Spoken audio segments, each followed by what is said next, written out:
America's fear. The rise of China. Darhack IQ with special report.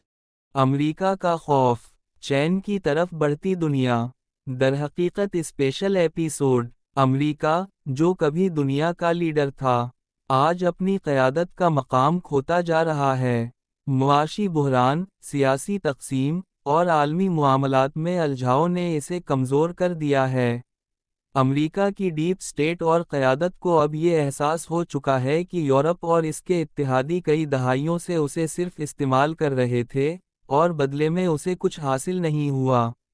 کبھی جسے land of اپرچویٹی کہا جاتا تھا، آج وہ اپنی اپرچویٹی کھو چکا ہے۔ اور اس زوال کے احساس کے ساتھ ساتھ امریکہ کو ایک اور خوف نے جکڑ لیا ہے، چین۔ ٹرمپ جیسے لیڈر اس خوف کو چھپانے کی کوشش میں کبھی نوبل پرائز کی دوڑ میں لگتے ہیں، کبھی نیٹو کو دھمکاتے ہیں، کبھی ایران کو اسرائیل کے ذریعے ڈراتے ہیں، تو کبھی چین کے خلاف انڈیا کو اکساتے ہیں۔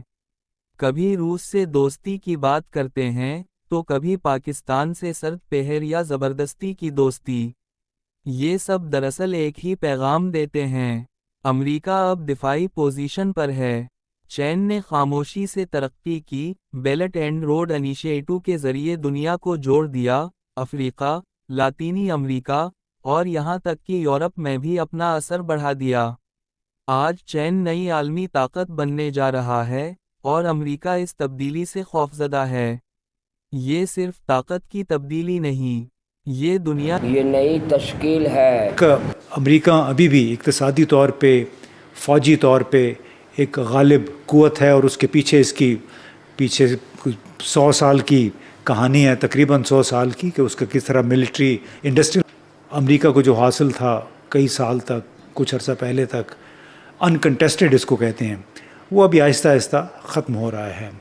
اور دوسری طرف چین کی معیشت اب 17% جو ہے اس نے پہ پہنچ گئی ہے عالمی معیشت کے، یعنی اس میں اتنا زیادہ اضافہ ہوا ہے، تقریباً 12-13% جو ہے تو وہ اس کا حصہ بڑھ گیا۔ امریکی معیشت جب 31% تھی 2001 میں، اب وہ عالمی معیشت میں اس کا حصہ 26% ہو گیا۔ اینڈ امریکہ، آپ سمجھیں گلوبل کی جو سینٹر گریوٹی ہوتی ہے جہاں سب سے زیادہ، اب جو ہے اسپیشلی پچھلے 30 سال میں یہ بہت تیزی سے واپس ایسٹ آئی ہے۔ اور اب میں نے کہا جیسے کہ کہیں probably centre of gravity is around, انسان خرچ کر سکتا ہے اور پرچیز کر سکتا ہے۔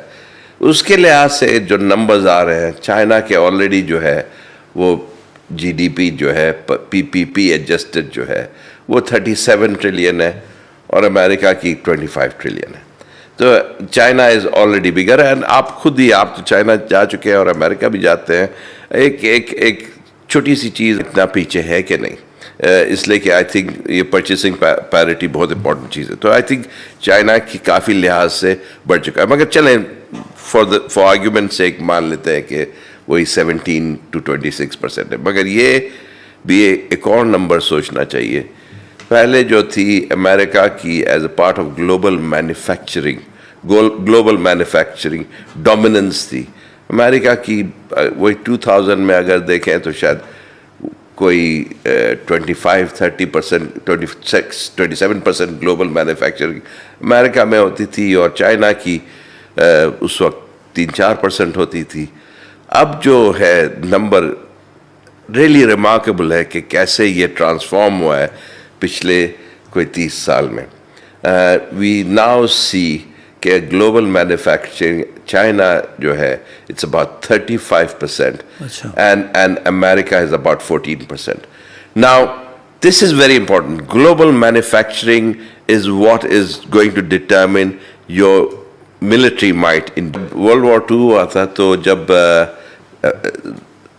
یہ جرمنی وار میں تھا تو وہ اپنی پوری انڈسٹریل کیپیسٹی استعمال کر رہا تھا، اور انگلینڈ پر بھی حاوی تھا، اور ٹو این ایکسٹینٹ رشیا پر بھی حاوی تھا۔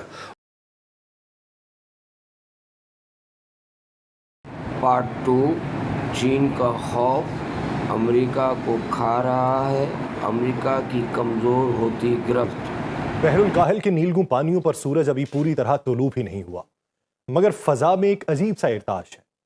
چین کے جنگی ڈرونز فضا میں سناٹے کو چیرتے ہوئے تائیوان کی سمت بڑھ رہے ہیں، اور دور کہیں امریکی طیارہ بردار بحری جہازوں کے ریڈار تیزی سے گھوم رہے ہیں۔ دنیا کی سب سے بڑی عسکری قوتیں آمنے سامنے ہیں، لیکن سوال یہ ہے کہ جب توپوں کا دھواں اٹھے گا، کیا نیٹو صرف تماشائی ہوگا؟ یہ وہ لمحہ ہے جب پرانے جنگی تصورات ٹوٹتے ہیں اور نئی عالمی صف بندی جنم لیتی ہے۔ چین نہ صرف تائیوان کے گرد آہنی دیوار کھڑی کر چکا ہے، بلکہ جنگ کو اس سطح پر لے آیا ہے جہاں نیٹو کی عسکری حکمت عملی محض کاغذی خاکہ لگتی ہے۔ ایک ایسا اتحاد جو یورپ کے سرد موسم میں روس کا سامنا کرنے کے لیے تیار ہوا تھا، اب گرم پانیوں میں تیز رفتار ڈرونز اور سائبر میدان میں ایک ایسی طاقت سے ٹکرانے جا رہا ہے جو صرف گولی سے نہیں، ٹیکنالوجی، معیشت اور ذہانت سے جنگ لڑتی ہے۔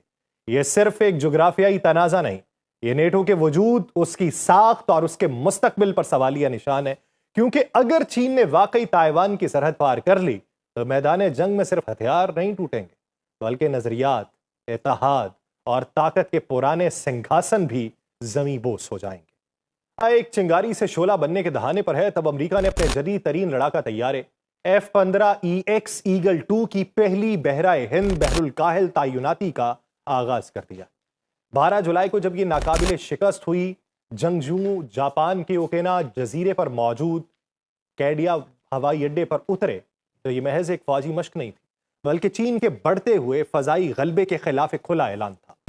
چین جو اب ہر ایک امریکی طیارے کے بدلے تقریباً 1.2 جنگی طیارے تیار کر رہا ہے، وہ پہلے ہی دنیا کی سب سے بڑی بحری طاقت بن چکا ہے اور اب اس کی نظریں فضاؤں کے اوپر جمی ہیں۔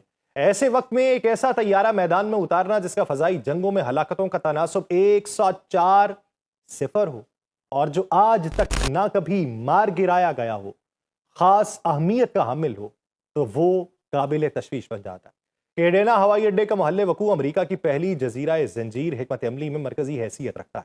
یہ وہ ہوائی اڈا ہے جو تائیوان کے سب سے قریب واقع ہے، وہی تائیوان جسے چین اپنا اٹوٹ انگ قرار دیتا ہے اور جسے طاقت کے زور پہ ضم کرنے کے خواب دیکھتا ہے۔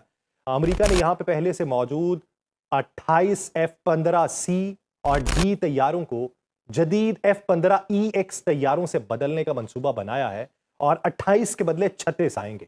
یہ نئے طیارے نہ صرف زیادہ میزائل اٹھا سکتے ہیں بلکہ برقی جنگی نظام میں بھی کہیں زیادہ مؤثر اور طاقتور ہیں۔ اگرچہ ابھی صرف 2 ایگل 2 طیارے تربیتی مشق کے لیے یہاں پر پہنچائے گئے، لیکن ان کی مکمل اور مستقل تعیناتی 2026 میں شروع ہوگی۔ یہ قدم محض یہ تھا پارٹ 2 کا تجزیہ۔ پسند آیا ہو تو سبسکرائب ضرور کیجئے، لیکن ابھی بات مکمل نہیں ہوئی، پارٹ 3 دیکھنا مت بھولیے گا۔ امریکہ کا خوف پارٹ 3 در حقیقت اسپیشل ایپیسوڈ ہوگی۔ یہ قدم محض عسکری قوت کی بحالی نہیں بلکہ ایک خاموش دھمکی بھی ہے کہ امریکہ بحر ہند و بحر کاہل میں چین کی بڑھتی پیش رفت پر خاموش تماشائی نہیں بنے گا۔ ایگل 2 کی یہ تعیناتی اعلان ہے کہ اب فضاؤں میں برتری کی جنگ فیصلہ کن موڑ کے اوپر ہے اور امریکہ نے اپنے سب سے شعلہ فشاں ہتھیار کو فضا میں اتار دیا۔ اس سے پہلے اگر آپ دیکھیں ڈیگو گارسیا کے اوپر جو ان کے B-2 بامبر طیارے یا B-52 بامبر طیارے موجود تھے تو وہ صرف ایک فضائی طاقت کی بحالی اور اس کی ہیبت طاری کرنے کا اعلان تھا۔ تو ادھر F-15EX ایگل 2 امریکہ کی فضائی طاقت میں شامل ہونے والا سب سے نیا اور زبردست لڑاکا طیارہ ہے جو پرانے F-15C ایگل کی جگہ لے رہا ہے۔ اگرچہ اس کا بنیادی خاکہ جو ہے وہ F-15D اسٹرائک ایگل سے لیا گیا ہے، لیکن یہ نیا طیارہ اپنی جدید ٹیکنالوجی، زیادہ ہتھیار اٹھانے کی صلاحیت اور دور تک مار کرنے والے نظام کے باعث ایک مکمل نیا جنم یافتہ ہتھیار بن چکا ہے۔ یہ صرف ایک پرانا طیارہ بہتر کرنے کی کوشش نہیں ہے بلکہ مستقبل کی فضائی جنگوں کے لیے نئے سرے سے طیارہ تیار کرنا ہے۔ یہ جنگی طیارہ امریکہ کے ایگلن فضائی اڈے سے تعلق رکھنے والے 50ویں تجرباتی اور تربیتی دستے کے تحت جاپان کے کیڈینا فضائی اڈے پر بھیجے گئے تاکہ وہاں موجود مقامی فضائی دستوں کے ساتھ تربیت ہو اور ان کے ساتھ جلن ہو سکے۔ کیڈینا کے 18ویں ونگ کی جانب سے جاری بیان میں کہا گیا کہ یہ عارضی تعیناتی جو ہے یہ امریکہ کی دفاعی وزارت کی اس حکمت عملی کا حصہ ہے جس کے تحت بحر الکاہل کے علاقے میں امریکی فضائی طاقت کو مزید جدید خطوط پر استوار کیا جا رہا ہے اور ممکنہ خطرات سے نمٹنے کی تیاری کی جا رہی ہے۔ یہ صرف فوجی موجودگی نہیں ہے بلکہ ایک واضح نفسیاتی پیغام ہے کہ امریکہ خطے میں اپنی فضائی برتری برقرار رکھنے کے لیے مکمل طور کے اوپر تیار ہے۔ اگرچہ F-15EX کو دنیا کے قدیم جنگی طیارہ جات کے زمرے میں گنا جا سکتا ہے، لیکن اس کی بے پناہ صلاحیتیں اور عملی کارکردگی اب بھی اسے بحر الکاہل جیسے حساس علاقے میں تعیناتی کے لیے سب سے موزوں طیارہ بناتی۔ امریکہ کو ان طیاروں کی تیاری میں کچھ تاخیر کا سامنا ضرور ہے، لیکن اس کے باوجود کیڈنا پہ ان طیاروں کی آمد ایک بڑی عسکری حکمت عملی کی جھلک دیتی ہے۔ اس حکمت عملی کے تحت جاپان میں موجود امریکی اہلکاروں کو 2026 میں ان طیاروں کی مکمل تعیناتی سے پہلے تربیت اور مشق کا موقع فراہم کیا جا رہا ہے، اور یہ محض ایک فوجی منصوبہ نہیں ہے بلکہ ایک براہ راست رد عمل ہے اس بڑھتے ہوئے کشیدہ ماحول کا جو چین کی پالیسی کے باعث بحر الکاہل کے آسمانوں پر چھا رہا ہے۔ F-15X ایگل 2 صرف ایک جنگی طیارہ نہیں بلکہ امریکی فضائیہ کی وہ خاموش اعترافی داستان ہے جس سے مستقبل کے سٹیلتھ خوابوں کو وقتی حقیقتوں کے سامنے سرنگوں ہونا پڑا ہے۔ ایک ایسا طیارہ جسے کبھی ماضی کا پرانا باب سمجھ کر بند کر دیا گیا تھا، آج وہی فریم نئی روح کے ساتھ نہ صرف زندہ ہو رہا ہے بلکہ مستقبل کے خطرناک ترین محاذوں کا ہراول دستے کے طور پہ امریکہ اسے میدان میں اتارا ہے۔ جب سٹیلتھ طیاروں کے طلسماتی وعدے، بڑھتے ہوئے اخراجات، تکنیکی پیچیدگیاں اور محدود پیداوار کی حقیقتوں میں گم ہونے لگے تھے تو امریکہ کو تب یہ سمجھ آیا کہ اسے اپنے قابل بھروسہ، آزمودہ اور تیز رفتار پلیٹ فارم کی جانب دوبارہ پلٹنا ہوگا۔ F-15X جو ہے یہ اسی واپسی کی علامت ہے۔ یہ واپسی عقل مندانہ ثبوت ہے، دانش مندانہ ایکٹ ہے یا بے وقوفانہ ہے، یہ وقت بتائے گا، لیکن ایسا لچکدار فیصلہ جو نہ صرف روایتی صلاحیتوں کو برقرار رکھتا ہے بلکہ جدید ٹیکنالوجی کے ساتھ مل کے اسے اثر نو قابل فخر بناتا ہے۔ اگر اسے دیکھا جائے تو شیشے کا مکمل کاکپٹ ہے، اس سے لے کے الیکٹرانک وارننگ سسٹمز اور ڈیجیٹل اپ گریڈز تک۔ F-15X دراصل ایک ایسا پرانا جسم ہے جس میں نئی روح پھونکی گئی ہے جو ہر آنے والی لہر کا سامنا کر سکے، اور یہی حقیقت امریکہ کی بدلتی فضائی سوچ کا آئینہ ہے کہ برتری جو ہے وہ تسلسل، تجربے اور بروقت حکمت عملی میں پنہا ہے۔ ایسے کسی ممکنہ تصادم میں نیٹو کا کردار جو ہے وہ ایک دھندلی امید سے زیادہ کچھ نہیں ہے۔ یہ ایک ایسا اتحاد ہے جو سرد جنگ کے سائے میں پروان چڑھا اور جس کی دفاعی ساخت جو ہے وہ روسی خطرے کے گرد بنی، اور جس کی عسکری منصوبہ بندی یورپ کے زمینی فضائی محاذوں تک محدود رہی۔ مگر چین کے ساتھ ممکنہ تصادم ایک بالکل مختلف نوعیت کی جنگ ہوگی، جس میں زمینی نہیں بلکہ سمندر، جزائر اور خلا میں موجود سیٹلائٹس میدان جنگ ہوں گے۔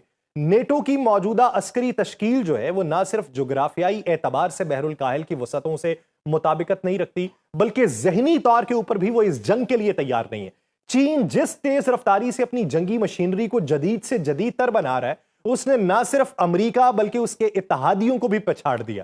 نیٹو کے پاس نہ ایسے طیارے ہیں جو چین کے deep air defence network میں داخل ہو سکیں، نہ ایسے بحری جہاز ہیں جو جنوبی بحیرہ چین کی پیچیدہ جغرافیائی ساخت میں مؤثر کارروائی کر سکیں، اور نہ ہی ایسی سیاسی ہمت ہے کہ وہ امریکہ کی ہر عسکری مہم جوئی کا اندھا دھند ساتھ دے سکیں۔ اور اگر کبھی امریکہ چین سے ٹکرانے کا حتمی فیصلہ کر بھی لے تو نیٹو کے اکثر رکن ممالک نہ صرف پسو پیش کریں گے بلکہ بعض اس تصادم سے کنارہ کشی بھی اختیار کریں گے۔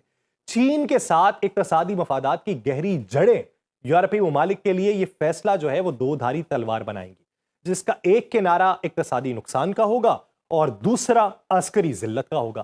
چنانچہ نیٹو کا وجود اس جنگ میں بظاہر ایک بڑی طاقت کے طور پہ دکھائی دے گا، مگر حقیقت میں وہ ایک ایسا لشکر ہوگا جو تماشائی بن کے رہ جائے گا، کیونکہ اس کی بنیادیں اس میدان جنگ کے لیے بنی نہیں جس میں اب دنیا دھکیلی جا رہی ہے۔ اور اس صورتحال کا ایک اور دھماکہ دار اور تجزیاتی پہلو یہ ہے کہ چین نے نہ صرف عسکری سطح پہ بلکہ جنگ کی پوری فکری ساخت کے اندر انقلاب کو برپا کر دیا، جس کا نیٹو کے روایتی عسکری دماغ میں کوئی جواب ہی موجود نہیں ہے۔ نیٹو اب بھی جنگ کو عالمی جنگوں اور سرد جنگ کے ماڈل سے دیکھتا ہے، جہاں جنگوں کا مرکز یورپ ہوتا تھا اور لڑائی کا تصور ٹینکوں، لڑاکا طیاروں اور محدود محاذوں تک تھا۔ مگر چین نے جنگ کو سسٹمیٹک وار میں بدلا ہے، ایک ایسی جنگ جس میں سیٹلائٹ سے لے کے سائبر نیٹ ورکس تک، اے آئی سے لے کے معاشی بلیک میلنگ تک، ہر چیز میدان کارزار میں موجود ہے۔ اور اگر کل کو چین تائیوان پہ حملہ کرتا ہے اور امریکہ اس کی مزاحمت کے لیے کودتا ہے تو نیٹو کی سب سے بڑی کمزوری اسی لمحے بے نقاب ہوگی جب میدان جنگ سمندر کے وسط میں ہوگا اور چین کی جانب سے شروع کی گئی الیکٹرانک جیمنگ، سائبر حملے، خلائی مواصلات کی بندش اور مالیاتی مارکیٹس میں ہلچل ایک ایسے محاذ کی شکل اختیار کر جائیں گے جسے نہ نیٹو پہچانتا ہوگا نہ اس سے لڑ سکتا ہے۔ تو تصور کریں کہ چین امریکہ کے سپورٹ سسٹم کو جیم کر دے، خلائی سیٹلائٹس کو مفلوج کر دے، نیٹو کے بحری جہازوں کی پوزیشنز کو مسخ کر دے اور پھر اپنے ہزاروں کم لاگت ڈرون سے حملہ شروع کر دے، تو نیٹو کو تو اپنی حیثیت تب سمجھ آئے گی جب اس کی اعلیٰ ٹیکنالوجی محض لوہے کے ڈھیر بن جائے گی۔ نیٹو کو ایک اور جھٹکا۔ میں ہوں محمد سلیم کھوجاواڑیا۔ اگلی حقیقت کے ساتھ جلد ملاقات ہوگی، تب تک اجازت دیجیے، اللہ حافظ۔